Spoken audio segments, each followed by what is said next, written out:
সাদেক, তুই এত রাতে? শুনলাম তুমি নাকি জায়গা জমি বিক্রি করে শহরে চলে যাচ্ছ। ভাইজান, আমাকে যে 50,000 টাকা দিতে হবে। কিসের টাকা? তোর মতো দুশ্চরিত্র ভাইকে আমি একটি টাকাও দেবো না। তাছাড়া তোর ভাগের জমি জমা তো তুই আগেই নিয়ে নিয়েছিস। ভাইজান, আমার স্ত্রী হত্যার কেস কোর্টে উঠেছে। উকিলকে 50,000 টাকা না দিলে আমার ফাঁসি হয়ে যাবে। তোর ফাঁসি হলে আমার কি? তুমি আমার বড় ভাই, আমার বিপদে তুমি না দেখলে কে দেখবে? তোর অনেক বিপদ আমি দেখেছি, তোর অনেক অন্যায় আমি নীরবে সহ্য করে তোকে আমি অনেক টাকা দিয়েছি, কিন্তু আর নয়। যে পাষণ্ড নিজের স্ত্রীকে হত্যা করে একমাত্র সন্তানকে এতিম বানাতে পারে, তাকে আমি একটি পয়সা দেবো না। ভাইজান, আমি ভুলে গিয়েছিলাম সোজা আঙুলে ঘি উঠবে না। দেবে দেবে, আঙুলটা একটু ব্যাখ্যা করতে হবে। কি বলতে চাস তুই?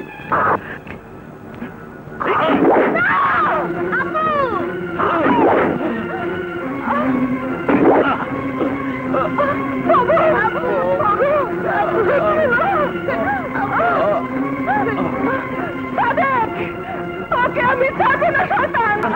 চলো কোথায়?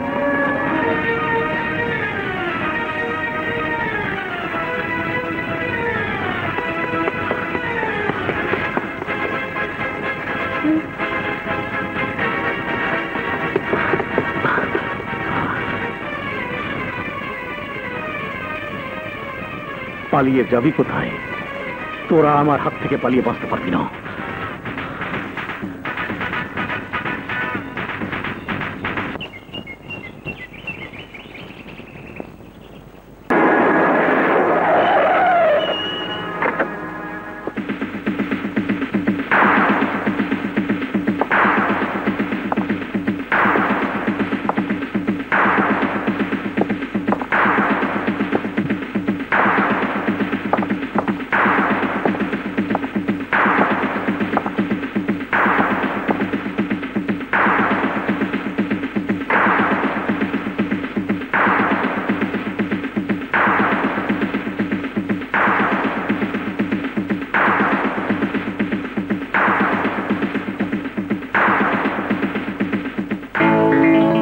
ম্যানেজার সাহেব, আমার চেম্বারে আসুন।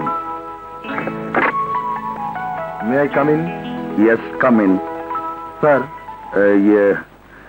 কনস্ট্রাকশনের কাজ কতদূর? স্যার দ্রুত গতিতে চলছে, তবে এর মধ্যে আপনার একবার যাওয়া উচিত। ঠিক আছে।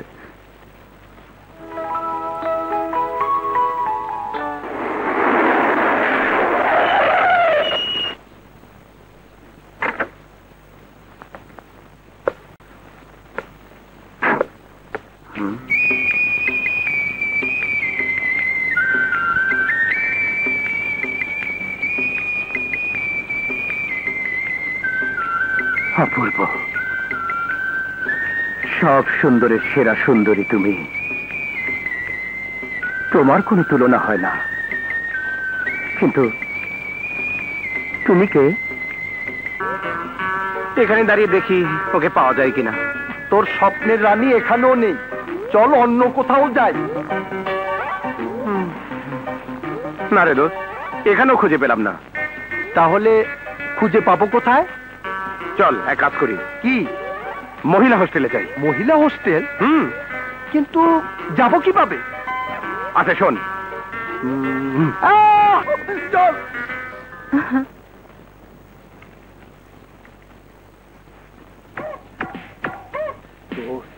এখানেই তোর প্রেমিকাকে খুঁজে পাবি।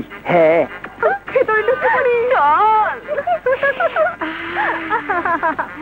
আপনারা কাকে চান?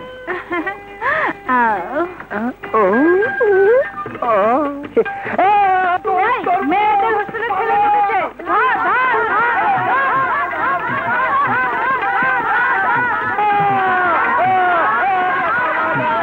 পালিয়ে যাচ্ছ কোথায়? এই চল, পালিয়ে গেল।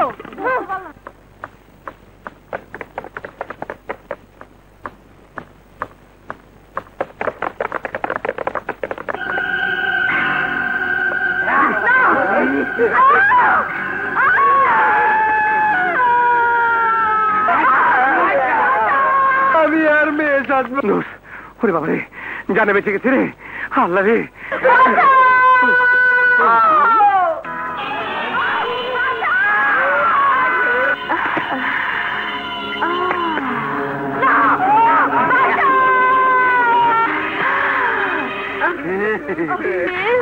শোনা শোনা আরে আমি আগে আমাকে শোনো তো এসো I love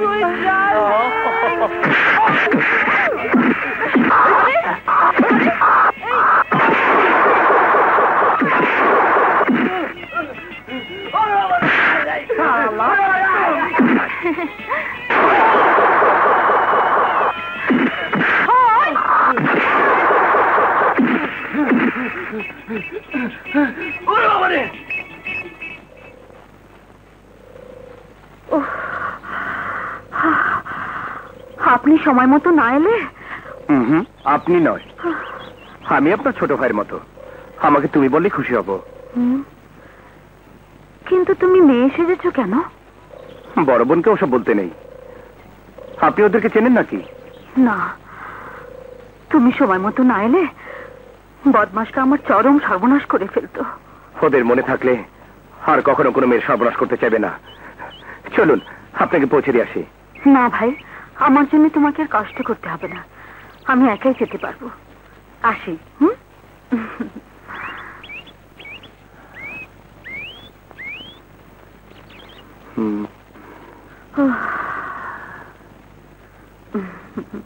কিরে মা, আজ অফিস থেকে ফিরতে এত দেরি হলো যে?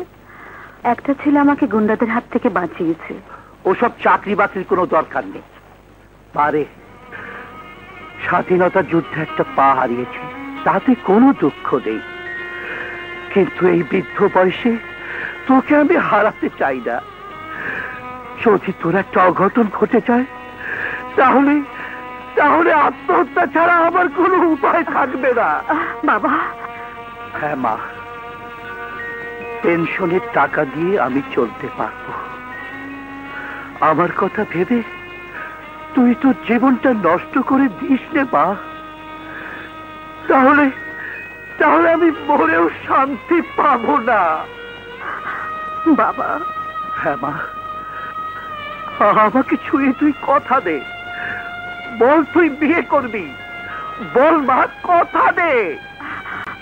আমি তোমাকে কথা দিলাম বাবা, কথা দিলাম। তুমি বসো, আমি তোমার জন্য খাবার নিয়ে আসছি।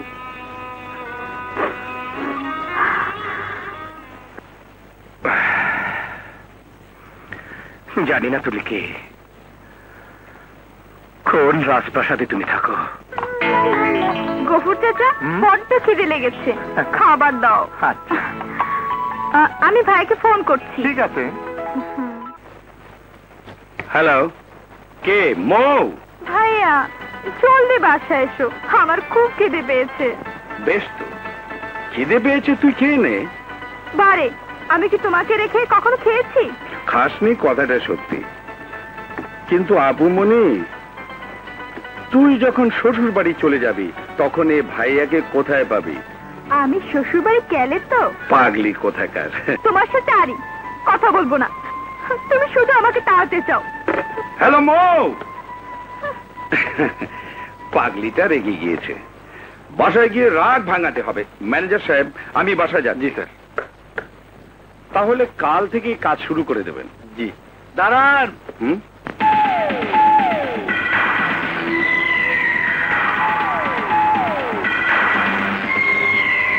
টাকার কোনো বিকল্প নাই। সাইডে কাম করতেছেন, আমাকে চাঁদা দিবেন না? চাঁদা? হ্যাঁ। আমি কাউকে চাঁদা দিই না। চাঁদা না দিলে কাম করতে পারবেন না। ঠিক আছে, তো কিছু কম নিলে হয় না? না, কম হইব না, পুরা 1 লাখ টাকা দিতে হইব। ঠিক আছে, তাই দিচ্ছি। ম্যানেজার সাহেব, এটা একটু রাখুন তো। Hello, police station.